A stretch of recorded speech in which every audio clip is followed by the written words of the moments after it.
Après 2 ans de pandémie, le Forum économique mondial de Davos a fait son grand retour en Suisse, avec pour thème la coopération dans un monde fragmenté. En cette deuxième journée, les discussions sont portées entre autres sur la guerre en Ukraine. Fin février prochain, lors d'un sommet des Nations Unies sur la paix, le président ukrainien présentera un plan de paix. Nous aimerons compter sur le soutien des pays qui œuvrent pour la paix en Ukraine. Le plan à vocation pacifique comprend le déblocage des ports maritimes et la libération des voies de transport pour assurer la sécurité agroalimentaire.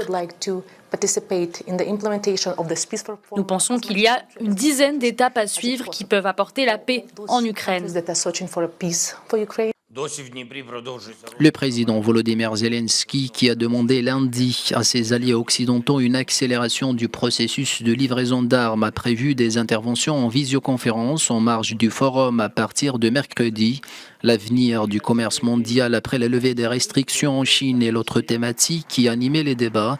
L'Europe a dénoncé la course pour attirer les futures industries vertes en Chine et aux États-Unis. Pour la présidente de la Commission européenne, cette démarche encourage les investissements face au dérèglement climatique, mais alimente parallèlement les craintes de remontée des protectionnismes.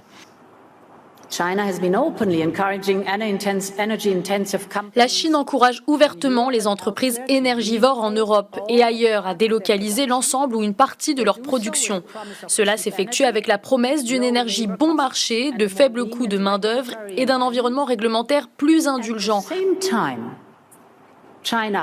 Parallèlement, la Chine subventionne solidement son industrie et restreint l'accès à son marché pour les entreprises de l'Union européenne.